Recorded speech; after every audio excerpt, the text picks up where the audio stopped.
Assalamualaikum warahmatullahi wabarakatuh. Halo kawan pajak, ketemu lagi di TKP Teras Kawan Pajak, podcast Kanwil DJP Sumatera Utara 1. Di sini kita akan ngobrol-ngobrol asik seputar perpajakan, seasik kalau kawan pajak ngobrol di teras rumah masing-masing. Karena ini adalah Teras Kawan Pajak.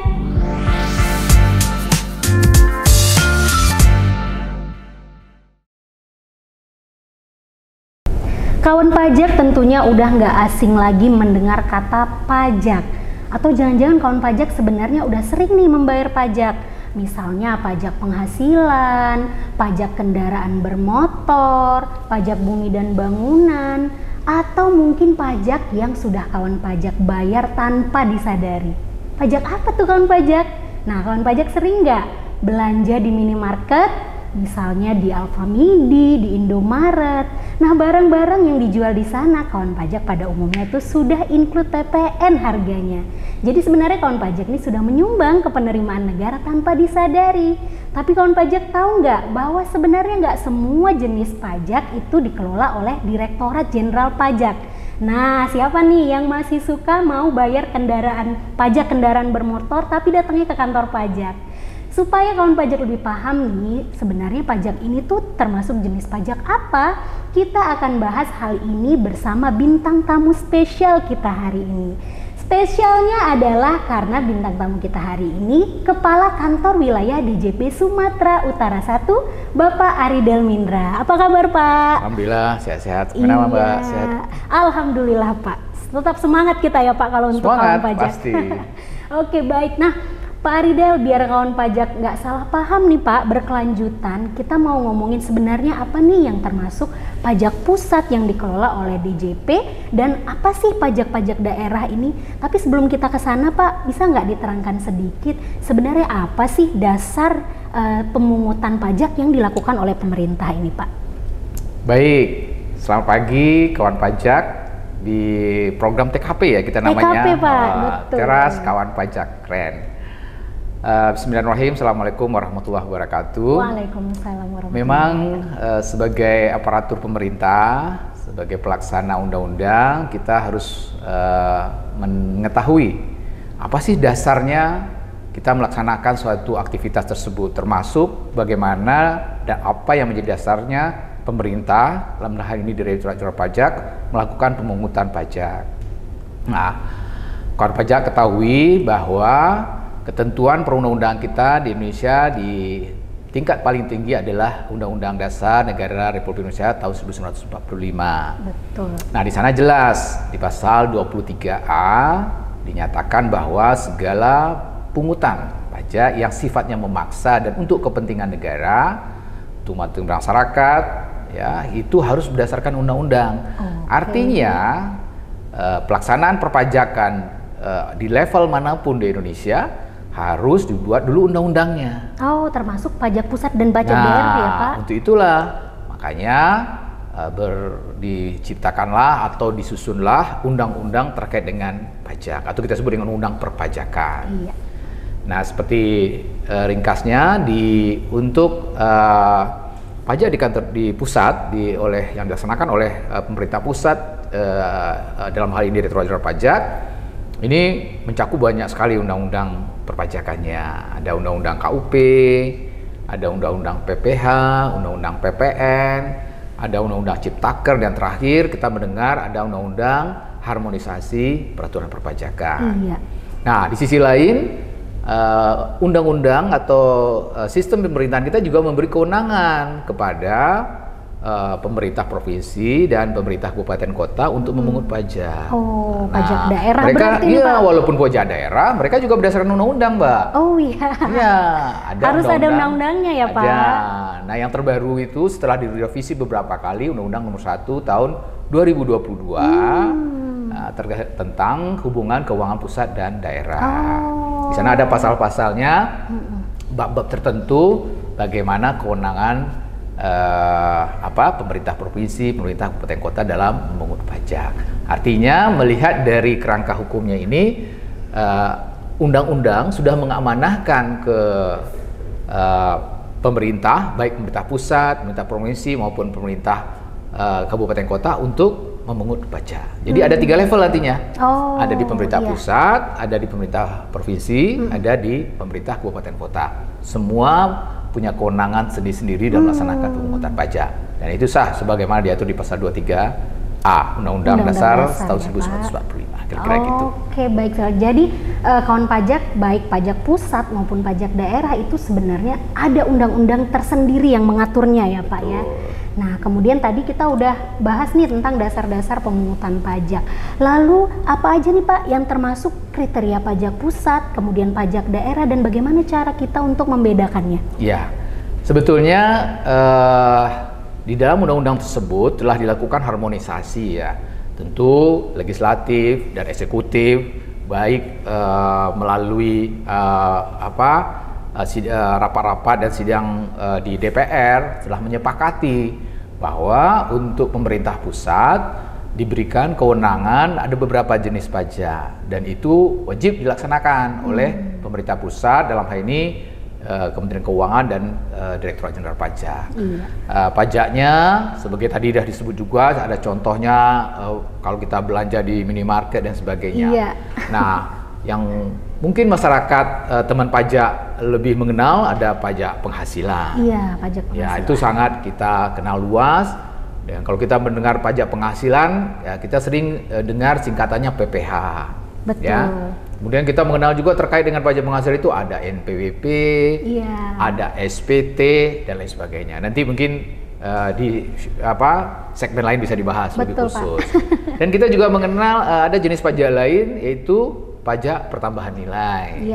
Nah, kalau kita sedikit saya kembali ke pajak penghasilan, artinya dari namanya saja udah jelas Mbak bahwa itu berbasis pada penghasilan. Betul. Nah, kita harus lihat tuh di undang-undang tersebut apa sih yang disebut dengan penghasilan, didefinisikan seperti apa. Ternyata cukup luas. Ya, termasuk dari awal tuh misalnya seperti kami pegawai negeri ASN itu menerima gaji, ya penghasilan berupa gaji. Teman-teman kita yang karyawan BUMN, BUMD, bapak-bapak ibu kita di TNI Polri itu juga penerima penghasilan dari gaji atau karyawan swasta lainnya. Artinya ada majikannya, ada penghasilan. Tetapi kalau pebisnis, ya mereka ada keuntungan, ada profit dan sebagainya. Bahkan ada penghasilan yang mungkin lebih bersifat insidentil seperti hadiah, yang tidak rutin ya Pak? Ya, tidak rutin, insidentil, yang nggak seperti itu, nggak selalu ada gitu ya. Ada juga kalau misalnya kita mendapatkan penghasilan dari menyewakan, kita mendapatkan penghasilan dari bunga atas kita pinjamkan dan sebagainya. Nah, semua tambahan kemampuan ekonomi tersebut dalam bentuk dan nama apapun itu disebut penghasilan dan menjadi objek PPH. Nah, itu masyarakat teman pajak harus kenal itu. Betul Pak. Jadi kalau misalnya pas ada suatu kegiatan, ada undian, terus mendapatkan hadiah berupa uang 10 juta gitu kan sering ya, senang. Nah, ingat, di situ muncul objek PPH. Ada pajaknya. Ada jadi pajaknya. Jangan heran lagi kawan pajak ya. Biasanya tuh kalau undian dibilang hadiah dipotong pajak. Betul, gitu ya Pak. itu benar. Betul. Karena atas hadiah tersebut yang merupakan notabene penghasilan bagi penerima hadiah tersebut, ya wajib dikenakan pajak. Nah, tentu ada ketentuan yang lebih detail ya. Tapi konsep secara seperti itu. Nah, untuk pajak yang besar keduanya yaitu PPN, pajak pertambahan nilai. Ya, sebagai juga namanya itu adalah pajak pertambahan nilai atau PPN kita dengar ya. PPN-nya ingat ya kawan pajak, P-nya besar, P-nya satu lagi besar, N-nya besar. Karena ada juga P-nya besar, P-nya satu lagi besar, N-nya kecil. Nah, itu pernah kita dengar karena itu istilah-istilah yang mungkin kita adopt dari istilah pajak penjualan. Dulu pernah ada pajak penjualan. Jadi dan itu ada juga, masih ada sekarang. Nah, on top dari PPN itu ada namanya, mungkin kawan pajak udah kenal juga, PPN BM. Nah, itu baru pajak penjualan ya Pak? Itu pajak penjualan barang mewah, N-nya kecil. Ya, jadi nanti mohon dibedakan yang lebih seperti itu. Detail lagi lebih ya, detail Pak? lagi. Tapi itu tetap dalam kerangka PPN. Nah, PPN ini memang adalah pajak konsumsi sebetulnya. Jadi ujungnya siapa yang mengkonsumsi itu akan membayar pajak. Namun di setiap jenjang penyerahan baik barang ataupun jasa tersebut, nah itu ada mekanismenya. Iya. Nah, karena ada proses pertambahan nilai di sana, setiap pertambahan nilai nanti dipungut PPN dan metodologinya pun PPN itu dipungut gitu. Jadi bagi teman-teman konsumsi ya, kita sebagai konsumen akhir tadi dicontohkan kalau kita belanja di minimarket itu kita nggak berasa ya berpajak, ya enggak, karena kita dipungut melalui harganya. Iya betul, Nah, Pak. itu metodologinya agak beda. Tapi bagi pengusaha ada istilah kita nanti PKP, pengusaha kena pajak, mereka akan setor. Apa yang disetorkan? Yang dipungut tadi. Iya betul. Ya, dia yang dipungut tadi dia setorkan, tapi mungkin dia kurangkan dulu dari mungkin dia waktu membeli dia dipungut juga. Dipungut juga ya, Pak. Nah, iya betul. Nah, diselisihkan, ada kekurangannya, itulah yang disetor ke pemerintah. Itu PPN. Iya, iya, Pak. Dan PPNBM khusus untuk barang mewah. Itu on top dari PPN, dari barang-barang mewah. Ya, misalnya kendaraan luxury yang CC-nya besar, yang mewah, impor sebagainya. Makanya harganya mahal sekali karena ditambah dengan pajak penjualan PPNBM ya, barang Pak. mewah. Gitu dia. Jadi Nah, itu yang besar. Kemudian mungkin ya, Pak. ada lagi yang kita dengar tadi disebut pajak bumi bangunan. Bumi dan ada. bangunan. Pemerintah pusat juga mengelola pajak bumi bangunan sesuai dengan Undang-Undang Nomor 12. Jadi kita diberi kewenangan untuk mengelola dan mengadministrasikan pajak bangunan, tapi sektornya hanya sektor perkebunan, perhutanan, pertambangan, dan sektor lainnya ya, kalau nggak salah saya ya. Iya, Jadi iya. sektor-sektor yang lebih kepada natural resource. Nah, itu pemungutan PBB-nya oleh Direktorat Jenderal Pajak. Seperti misalnya PBB pertambangan emas, pertambangan nikel, ya, minyak bumi, gitu. Atau perkebunan sawit, perkebunan coklat, perkebunan karet, yang memang ada hak guna usahanya, ada izin-izinnya, itu dikenakan PBB. Nah, itu dikelola oleh kita juga di Direktorat Pajak. Nah, satu lagi yang sering teman-teman kawan pajak lupa, yang kota itu bea materai. Bea materai ya. Iya. Pak. Nah, memang kalau dari segi istilah kok ada bea. Nah, nanti mungkin lebih bagus tuh segmen tuh membedakan pajak dengan bea, gitu ya. Iya. Tapi kita anggap memang ini adalah pemungutan yang quote and quote juga dipaksakan. Nah, bea materai kita kelola juga. Jadi nanti ada percetakan yang diberi otoritas oleh pemerintah untuk mencetak bea materainya. Kemudian nanti mereka berkoordinasi dengan vendor yang mungkin menjual, dalam hal ini paling banyak adalah PT Pos, ya, menjual benda materai yang kemudian nanti mereka melakukan perhitungan lah, yang kemudian yang 10.000 tadi dan sebagainya itu masuk ke kas negara. Nah, itu kira-kira 4 besar ya yang menurut saya menjadi tugas pemerintah pusat dalam hal ini Direktorat Jenderal Pajak dalam menjalankan amanah undang-undang perpajakan di bawahnya. Kalau tadi saya ambil kesimpulan sepertinya ada 5 jenis ya, Pak ya? Ya, 5 tadi, ya, 5 betul. Pertama 5. PPH, pajak penghasilan kawan pajak, lalu ada PPN ya, Pak? Betul. Kemudian on topnya PPN ada PPNBM, pajak penjualan atas barang mewah, lalu kemudian ada bea materai, kemudian ada PBB tapi yang sektor selain desa dan kota ya, Pak ya? Betul, Bu. Oke. Jadi itu dia kawan pajak, jadi jangan salah lagi dihafalin ya. menafsirkan yang dikelola oleh Direktorat Jenderal Pajak itu adalah 5 pajak tadi. Berarti selain dari itu nih Pak, apakah dia termasuk ke pajak daerah Pak?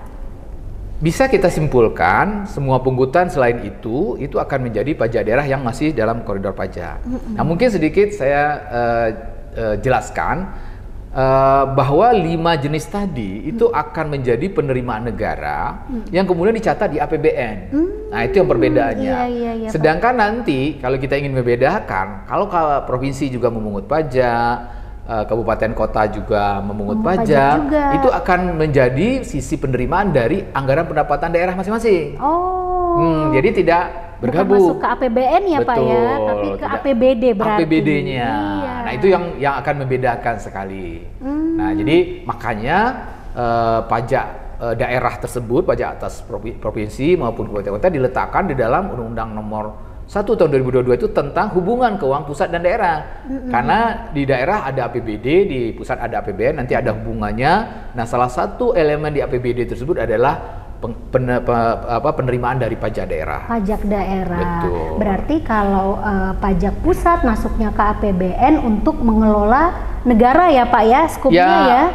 Sama sebenarnya. Sebenarnya sama ya, saja Pak, ya, karena ini hanya level of authority aja. Oh iya, jadi otoritasnya saja. ada kewenangan-kewenangan, makanya di hubungan keuangan pusat itu salah satunya adalah kewenangan memungut pajak, mengelola keuangan. Jadi tujuannya pemerintah pusat, pemerintah provinsi, pemerintah kota sesuai dengan amanat di Undang-Undang Dasar mensejahterakan rakyat. Iya. Tujuannya sama.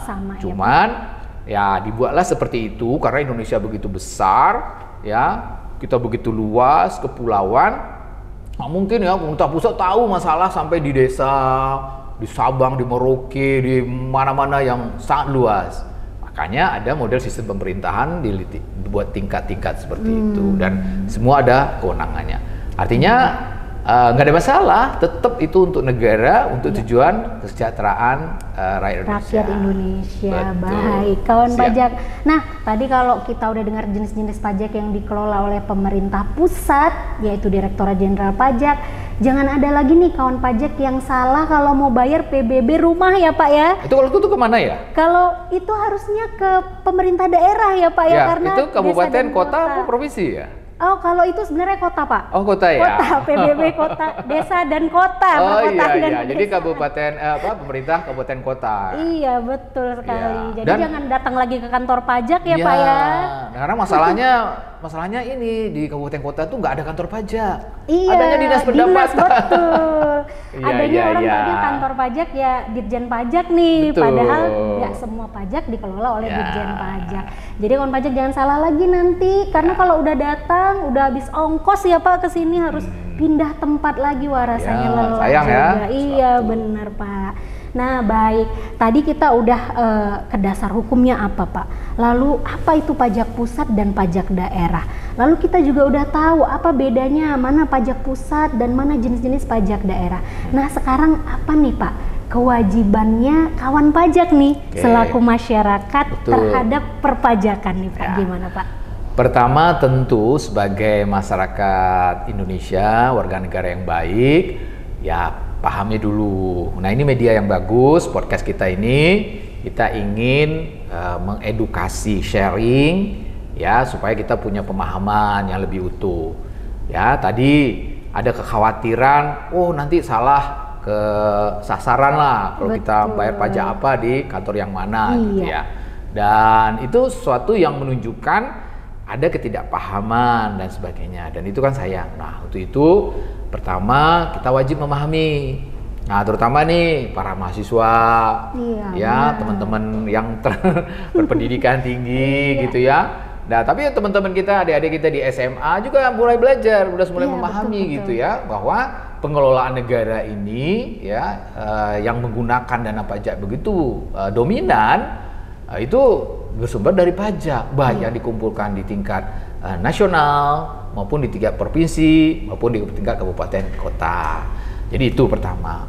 Yang kedua, ya selain memahami itu, nanti boleh mengetahui objek-objeknya. Jadi itu akan terkait dengan aktivitas masing-masing.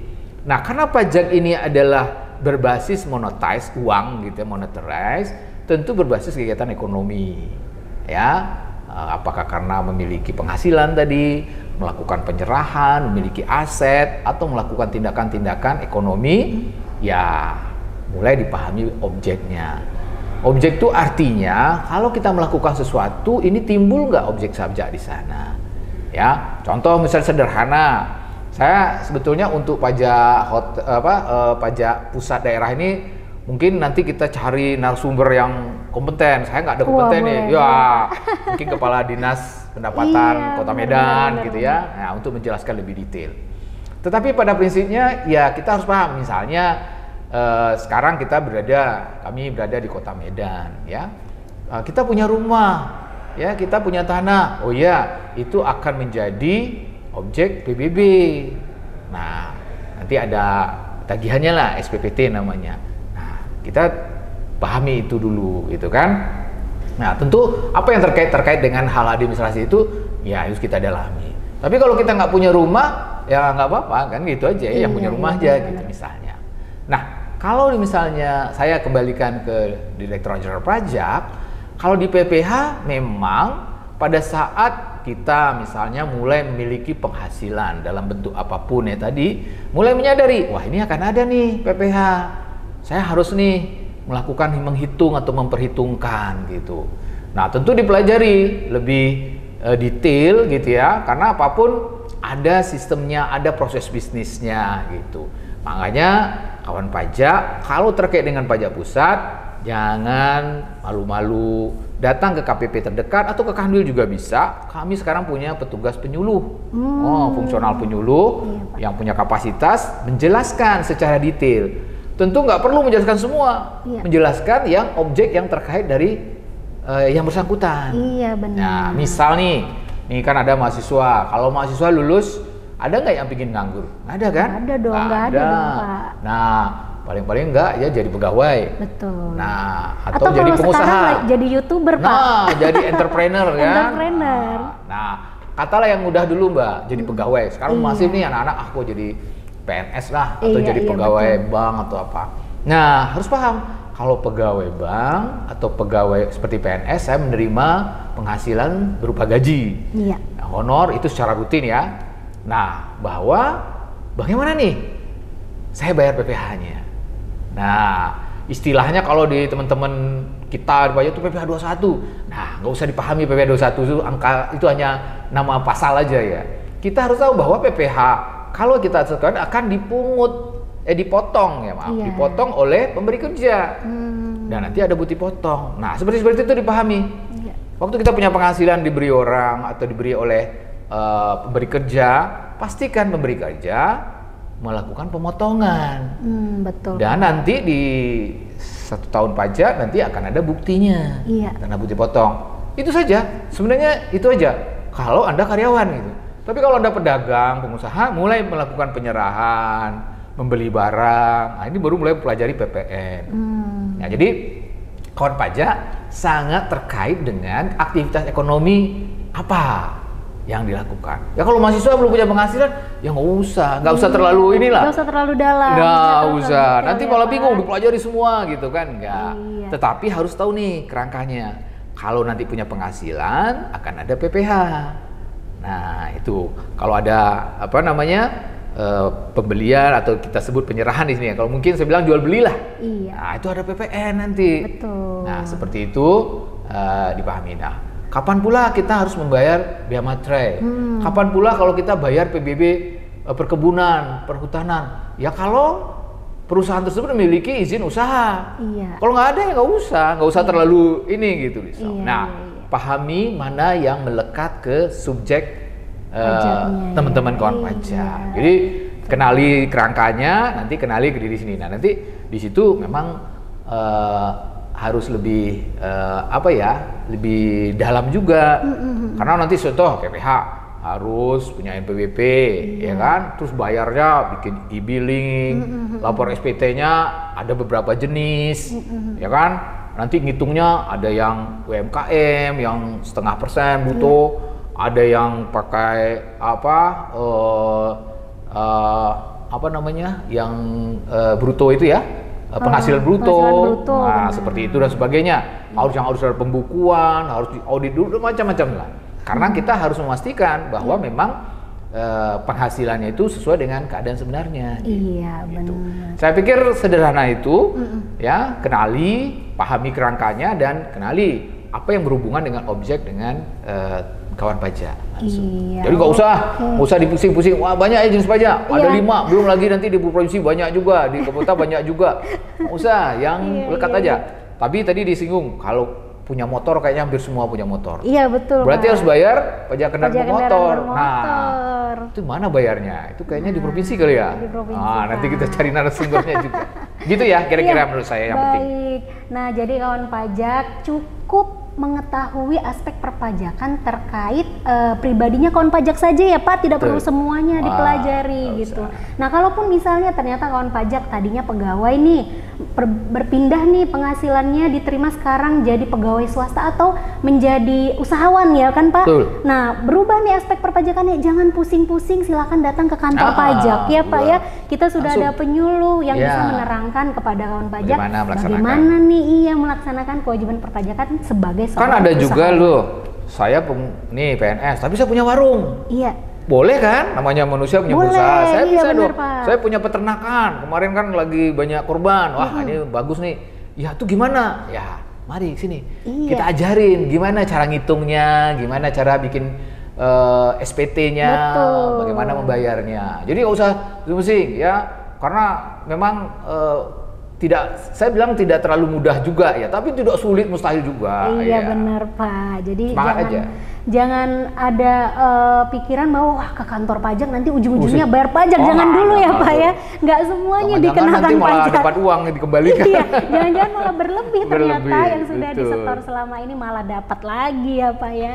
Oke, baik, itu tadi kawan pajak terkait kewajiban perpajakannya masyarakat. Nah, kalau kawan pajak sudah melaksanakan kewajibannya nih Pak, sekarang di Direktorat Jenderal Pajak selaku institusi nih yang mengelola penerimaan negara dari sektor pajak, gimana sih proses bisnis yang ada di DJP ini Pak? Betul, ini kami memang di Direktorat Jenderal Pajak punya salah satu tugas ya, sehingga kita selain mengadministrasikan, melakukan pengawasan dan sebagainya, juga melakukan edukasi.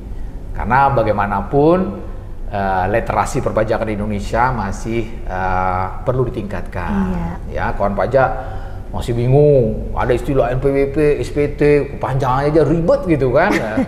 Ya, ini kita ingin dari waktu ke waktu itu menjadi melekat, memahaminya dengan enteng gitu, dengan mudah. Gitu. Nah, ini kita sama-sama berusaha. Kami di Direktorat Pajak juga terus berusaha. Bukti konkretnya seperti disampaikan tadi. Direktorat Jenderal Pajak sudah memiliki petugas yang disebut fungsional penyuluh ya, yang nanti akan menjelaskan secara detail ya, A sampai Z, apapun pertanyaan perpajakan terkait dengan pajak pusat, pasti fungsional penyuluh pajak Direktorat Jenderal Pajak akan menjelaskan. Benar Pak. Namun secara umum ya, mungkin banyak kawan pajak bertanya, kantor pajak itu ngapain sih? Iya, nah, ngapain gitu sih sebenarnya ngapain kantor sih pajak gitu ini? kan ya, apa yang dilakukan? Kok serem gitu kan? Kok jadi rame gitu kan, kok udah macam-macam lah. Nah, supaya tidak menjadi penasaran, nah, kita akan spill sedikit-sedikit aja, karena kan waktunya terbatas ya. Iya Pak.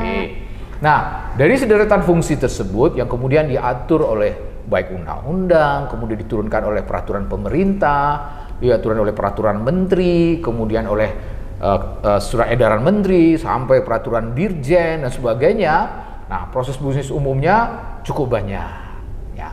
Yang pasti itu pertama adalah kita melakukan pelayanan. Iya. Makanya kantor pajak itu ditulis dengan kantor pelayanan pajak.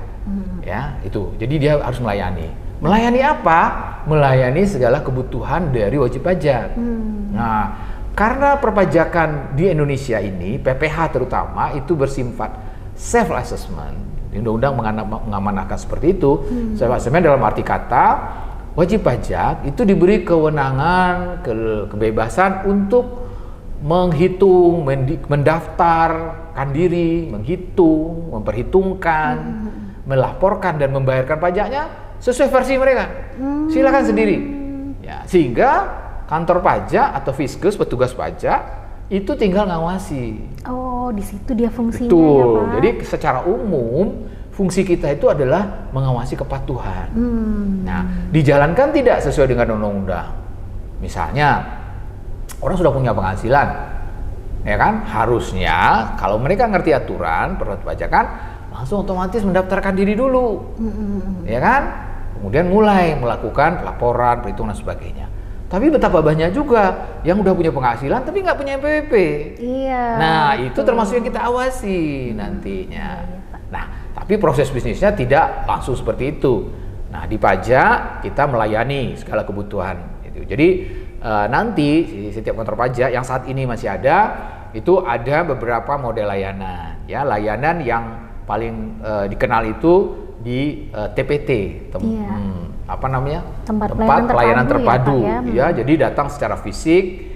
nanti ada counter dan sebagainya. Jadi ada petugas TPT-nya, ada helpdesk-nya dan sebagainya. Namun kita juga pajak juga terus mengembangkan layanan. Kita juga berbasis web, bisa. Kalau mau, karena kalau TPT kan office hour ya, jadi jam 8 sampai jam 4 Betul, ya. Pak. Jadi kadang-kadang antri dan sebagainya. Iya, Nah, kalau nggak antri dan pingin agak belajar ya bisa agak ini sedikit, bisa ke call center tanya. Berapa call center kita ya? 1.500-200. 1.500-200. Ring pajak nama Ring pajak ya. Ya, jadi tadi kita ini masih bahas pelayanan nih ya Pak ya. Iya, Tadi Bapak sudah pelayanan. mengatakan ada juga call Lewat center TPT. kita di Ya. 1.500. Selain TPT, Selain TPT, kita punya call center. call center juga. Jadi para wajib pajak ataupun yang belum terdaftar ya, belum punya NPWP, kalau wajib pajak semuanya nih ya, itu bisa telepon ke 1.500-200 tadi untuk mendapatkan layanan apa saja terkait perpajakan. Nah yang ketiga ada lagi, lebih mudah lagi karena bisa anywhere, anytime ya, 24 jam, 7 hari seminggu, web.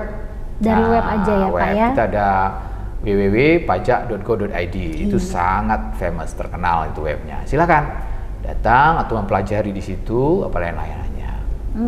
Nah itu adalah satu tugas, baru satu penggal nih, tugas dari Direktorat Jenderal Pajak proses bisnis yang diberikan tanggung jawab kepada wajib pajak untuk melayani wajib pajak dalam 3 tadi kita kenal mungkin. Pertama tadi TPT ya, login kita bisa datang, kemudian melewat call center dan kemudian bisa berlewat web nanti layanannya, itu kita bisa layani. Nah yang kedua kita ada fungsi untuk mengedukasi. Nah mengedukasi ini tentu banyak channel yang jelas. Untuk edukasi perpajakan, Direktorat Jenderal Pajak sudah memiliki fungsional penyuluh pajak. Jadi kalau nanti ketemu namanya fungsional penyuluh, nah itulah orang-orang yang telah ditunjuk, ditugaskan oleh Direktorat Jenderal Pajak untuk melakukan edukasi. Tanya apa? Ya, apa saja ya apa Pak? saja? Ya, memang nih ada nih layanan mirip-mirip dengan pelayanan juga ya, tapi ini lebih fokus edukasi. Misalnya cara ngisi SPT, cara melakukan pembayaran, ya kan? Oh, membuat surat tax clearance dan sebagainya, tanya saja bagaimana, apa syaratnya, bagaimana menghitung dan sebagainya. Jadi seluruh aktivitas perpajakan nanti kita edukasi. Nah untuk edukasi ya termasuk nih yang saat ini podcast. Kita bisa bisa lewat apakah YouTube, IG dan sebagainya, atau kita sebut media massa online ya. Ya kita juga bisa melakukan edukasi di kelompok-kelompok wajib pajak ya, mendatangi wajib pajak, ada sekelompok misalnya para pengusaha UMKM produk tertentu gitu. Ya kita bisa edukasi ke sana datang. Nah kita juga di kantor-kantor pajak maupun di Kanwil ini kita punya kelas pajak. Nah ada classroomnya. Nah, kita akan mengadakan itu, nanti kita undang wajib pajak yang menurut kita setelah dilihat, wah ini perlu nih kita kelompok wajib pajak ini diedukasi, tapi pasti tematik. Mungkin diajarin semua seperti yang saya sampaikan kemarin. Nah itu yang kedua. Nah yang ketiga, ini salah satu bentuk bagaimana Direktorat Jenderal Pajak merespons self assessment, yaitu fungsi yang paling cukup masif, yaitu fungsi pengawasan atau supervisory. Nah ini akan ada di kantor pelayanan, ada. Jadi di kantor pelayanan pajak, baik pajak kantor pelayanan pajak Pratama maupun Madya ya, LTO maupun khusus, di situ ada pengawas. Ya, pejabatnya kita sebut account representative. Nah, apa yang mereka lakukan? Ya, mereka merespons self assessment. Artinya wajib pajak tadi yang diberi kewenangan oleh undang-undang untuk mendaftarkan sendiri, melapor, menghitung, memperhitungkan dan membayar sendiri. Nah, kalau ada ya data yang menunjukkan bahwa tidak sesuai dengan yang seharusnya, maka petugas ini nanti berdasarkan data tersebut mengirim surat. Nah, itu yang kita kenal dengan SP2DK. Nah, mungkin ini surat yang ditakuti kawan pajak. Ini sering nih. ya viral-viral kan ya. Ya, kawan pajak pasti dengar tuh SP2DK. Intinya adalah mengkonfirmasi data tersebut ya, meminta konfirmasi kepada wajib pajak, ini data ini bagaimana? Bisa saja direspon aja. Jadi sebenarnya karena ini hanya konfirmasi, ya kawan pajak nggak usah terlalu khawatir, nggak usah, udah dilihat aja. Ini benar ya? Ini sekarang nggak ya? Kalau benar, ikutin sebagaimana arahan AR tadi.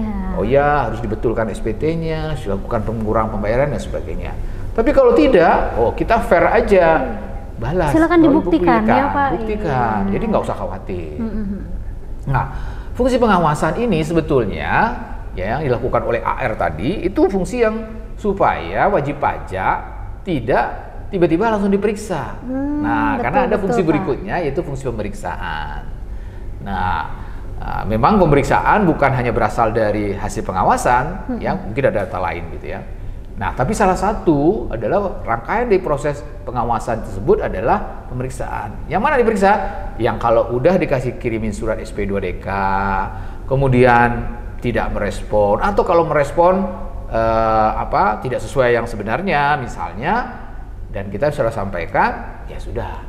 Nanti para AR akan mengusulkan bahwa wajib pajak ini diperiksa saja. Nah, di fungsi keempat ini, yang kita sebut fungsi keempat, pemeriksaan, ini sudah ya sedikit keras lah gitu ya. Karena tadi udah diberi kesempatan nih di fungsi pengawasan melalui SP2DK. Iya. Nah, kalau di pemeriksaan muncul, nanti kalau di undang-undang udah muncul itu, ada kewenangan pemeriksa, ada kewajibannya wajib pajak yang diperiksa, kewajiban menyampaikan data, ada kewenangan mengambil data dan sebagainya. Jadi agak sedikit inilah ya, mulai agak sedikit keras gitu. Tapi ya tetap dalam administratur perpajakan. Ya, nah, sekali lagi nanti pemeriksa dengan segala kewenangannya mengumpulkan data, melakukan analisis. Nah, produknya adalah surat ketetapan.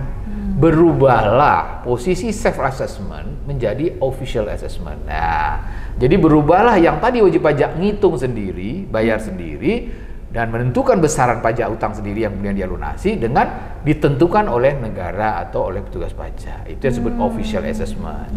Nah, di sana berubah. Nah, makanya dikenal dengan SKP, surat ketetapan pajak. Ya, kurang bayar dan sebagainya. Tapi ada juga mungkin lebih bayar. Jadi SKPLB bisa hasil pemeriksaan. Jadi ya kita lihat yang penting berbasis kebenaran dan berbasis fakta dan data. Atau mungkin udah SKP-nya nihil, nggak ada nol, bisa aja. Ya, jadi nggak usah khawatir juga. Nah, tapi bagi wajib pajak yang coba-coba menghindar pajak, menggelapkan pajak. Nah, ingat ya.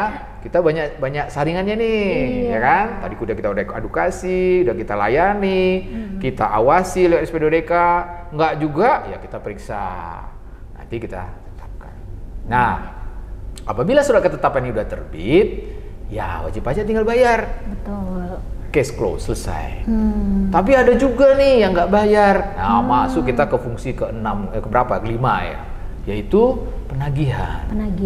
Nah, nanti ada petugas lagi namanya, kalau di pemeriksaan namanya fungsional pemeriksa pajak. Iya. Nanti ada tuh. Kawan pajak harus tahu juga ya, tahu Pak. Juga. Siapa Tadi ada penyuluh nih. pajak, ada teman-teman di TPT, ada fungsional penyuluh, ada AR.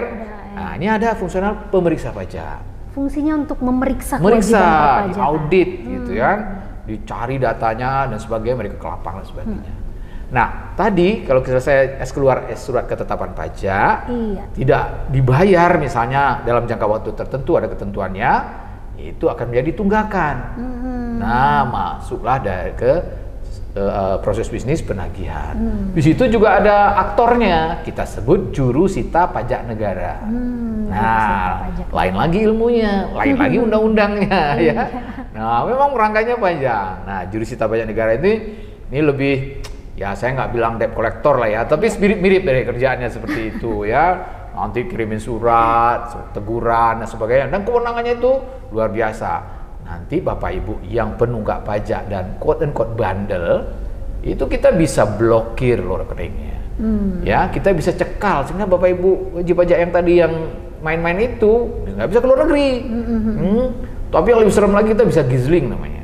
Gizling itu apa? Tahanan badan dan sebagainya. Jadi banyak mekanisme-mekanismenya ya, sehingga nanti piutang negara tersebut bisa direalisasikan, bisa cair. Nah, ini proses bisnis lurusannya ya. Iya. Tetapi ada mungkin beberapa yang mungkin proses bisnis yang opsional. Contoh, bukan contoh, adalah gitu ya. Jadi pemeriksaan tadi bisa dibayar, bisa nggak dibayar, tapi bisa juga hasil pemeriksaan SKP tadi itu wajib pajak ingin challenge. Oh, saya nggak percaya, saya keberatan. Nah, boleh. Nah, sampaikan keberatan itu disampaikan ke Kanwil, kepala kantor wilayah masing-masing, tapi melalui KPP. Nanti bisa tanya ke penyuluh atau ke pemeriksa pajak tadi, gimana sih saya mau keberatan? Artinya keberatan itu adalah nggak setuju. Ya, kita mau fight nih gitu, kita nggak setuju deh dengan ketetapan ini, nggak bener ini. Ya, nah tapi ingat, nanti keberatannya di tingkat diajukan ke Kanwil. Cuman perlu wajib pajak ketahui, kalau keberatan itu ditolak, nah ini nih, ya nanti kalau tidak benar ditolak berarti tidak benar, ya artinya tidak ada alasan yang kuat bahwa keberatannya itu benar gitu ya, ya ketetapannya ditambah 30%. Jadi nggak juga serta-merta sembarangan aja. Begitu keluar ketetapan langsung keberatan, jangan gitu ya Pak, dipikirkan dulu bener nggak, angkanya bener nggak dan sebagainya. Tapi ini memang udah jarang, wajib pajaknya udah ini nih. Makanya kita senang wajib pajak kita itu compliance tinggi, kepatuhannya tinggi. Jadi nggak perlu ketemu di pemeriksaan Pak. Betul. Paling-paling di SPDODK itu udah tinggi, bahkan kalau bisa udah jujur semua gitu. Iya kan, enak, kita nggak banyak kerja. Jadi nggak sampai ke proses bisnis yang berat-berat ya. Itu, tapi ini perlu kita ceritakan, biar wajib pajak tahu gitu. Kita punya kewenangan sejauh itu. Nah, oke, di keberatan nanti ya udah bisa ke banding di pengadilan pajak dan sebagainya. Nanti diputuskan hakim dan sebagainya, seperti itu. Nah itu ada lagi, saya SKP wajib pajak SKP itu setuju, cuma saya dendanya nggak kuat. Oh iya. Kan ada dendanya. Betul, karena kalau diperiksa ada denda. Terutang ya Pak ya. Ya, kalau di pemeriksaan ada dendanya. Makanya kalau di SP2DK hanya ada sanksi. Betul. Ya, sanksi keterlambatan gitu kan. Ada sanksi kenaikan dan sebagainya. Tapi kalau di pemeriksaan ada dendanya. Lumayan juga besar gitu ya. Ya namanya orang bandel dikasih denda biar kapok kayak gitu kan. Nah, saya katanya tapi saya nggak sanggup ininya atau nggak mampu, ada ketidakmampuan karena ini cerita yang lama. Silahkan ajukan permohonan pengurangan sanksi. Masih ada lagi kesempatan. Masih, tetap ada kesempatan. Tapi itu prosesnya, posisinya mengakui kesalahannya, SKP-nya diakui. Nah, kemudian dimohon sanksinya. Jadi itu ya, ada proses bisnis itu biar kawan pajak juga paham. Itu di Kanwil dan tapi tetap melalui si KPP. Nah, ini perlu saya ceritakan lagi. Nah, satu lagi, ada lagi yang kita sebut dengan pidana pajak. Wah, kita mulai serem-serem nih ya. Jadi itu diatur di pasal 39 dan pasal 39A. Nah, di Undang-Undang KUP. Undang KUP dengan turunnya tadi Undang-Undang HPP lah terakhir ya. Nah, jadi kawan pajak, ada pasal-pasal yang menyatakan bahwa ini jenis-jenis pidana pajak. Nah, pidana pajak ini ya itu bisa masuklah di pemeriksaan, dari pengawasan, bisa masuk, atau dari laporan, ya, atau yang kita sebut dengan ada informasi IDLP itu, ya, informasi data dan laporan. Jadi, ya kita ada fungsi yang kita sebut dengan penegakan hukum. Nah, wajib pajak yang memang terdeteksi, diketahui kita memiliki data, terdeteksi melakukan pelanggaran pidana pajak, nah ada yang melakukannya di tingkat Kanwil, namanya pejabatnya PPNS. Jadi penyidik PNS, ya penyidik pegawai negeri sipil, Direktorat Jenderal Pajak. Kita punya itu. Nah, mereka udah punya ilmunya, mereka di training, mereka dikoordinir oleh penyidik di Polda, di kepolisian daerah masing-masing. Nanti koordinasi juga dengan jaksa peneliti dan sebagainya. Jadi prosesnya seperti pidana umumnya, ya prosesnya diawali dengan nanti pemeriksaan bukti permulaan, kemudian nanti baru naik ke penyidikan. Di dalam proses-proses penyidikan itu pidana pajak itu, nah nanti ada ya prinsip yang dianut. Nah, apa itu prinsipnya? yang kita kenal dengan istilah ultimum remedium. Di mana negara dalam hal ini terkait dengan pidana pajak itu lebih mengutamakan penerimaan negara daripada menghukum. Iya. Nah, artinya wajib pajak kan biasanya orang kalau pidana bisa dikurung ya, Iya, bisa dikurung, betul. bisa didenda dan sebagainya. Nah, dibuatlah ketentuan dia bisa menggugurkan statusnya tersangka atau memberhentikan penyidikan kalau dia membayar sejumlah denda. Nah, sebagai contoh di pasal 8 ayat 3 dalam proses pemeriksaan bukti permulaan atau penyelidikan ini perusahaan di awal ya, itu wajib pajak bisa memulihkan kerugian negara karena di sana udah namanya kerugian negara. Itu dengan membayar 100% tambahannya. Tambahan dendanya. Dari kerugian negara. Katakanlah kerugian negaranya dihitung katanya 1M gitu ya. Dia bayar 2M, berarti 100 pokok tambah satu denda, berarti 2M. Itu selesai. Udah nggak kita lanjutkan. Tanpa melalui proses. Nggak ada penegakan lagi. hukum Udah, ya, Pak. tidurnya selesai. Nah, tapi kalau berlanjut, Iya. nah masuk ke penyelidikan, nah udah lain tambah ini lagi. Karena di sana udah ada tersangka dan sebagainya. Nah, kita harus apa yang disebut dengan penghentian penyidikan. Nah, itu ada pasal 44B yang mengatur. Nah, di sana lebih gede lagi. Kalau kita mau hentikan ini penyidikan, kalau tadi memulihkan kerugian negara ya, kalau ini dihentikan penyidikan, itu bayar 4 kali lipat. Wah. Waduh, lebih besar jangan lagi. sampai ke Jangan sampai ke ya, sana. kawan pajak ya. Tapi sekali lagi wajib pajak harus tahu. Betul. Kita bisa sampai ke sana gitu. Dan bahkan kita bisa nanti penghentian itu sampai di depan hakim juga bisa bilang. Oh, bisa. Nah, jadi gitu ya. Wajib pajak sehingga ada beberapa kewenangan-kewenangan yang cukup inilah ya, kuat atau cukup keras. Kenapa? Karena kita mengamankan penerimaan negara. Nah, karena kita bertujuan untuk menjadikan negara lebih mampu untuk kesejahteraan masyarakat. Kira-kira ringkasnya seperti itu. Proses bisnis yang ada di Direktorat Jenderal Pajak atau di unit-unit Direktorat Pajak, ada yang di KPP, ada yang di Kanwil, ada yang di kantor pusat, fungsi-fungsi tersebut. Dan tentu ada lagi fungsi-fungsi yang mensupport. Contoh, wajib pajak untuk ketahui, kita juga punya unit intelijen. Betul. Betul. Kita punya unit forensik. Oh. Ya.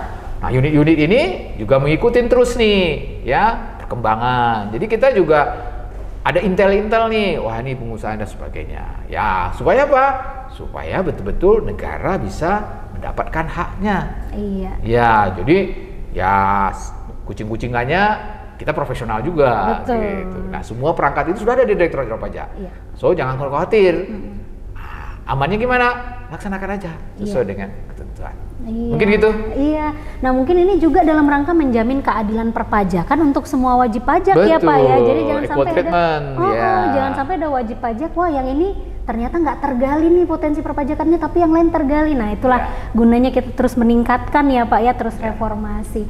Baik, Pak Aridal, terima kasih banyak hari ini sudah berbagi banyak sekali pengetahuan perpajakan, terutama tentang proses bisnis di Direktorat Jenderal Pajak. Dan saya yakin kawan pajak udah semakin dekat lagi, bukan cuma dekat, udah erat nih dengan pajak. Semoga juga semakin membuka wawasan kawan pajak tentang perpajakan di Indonesia.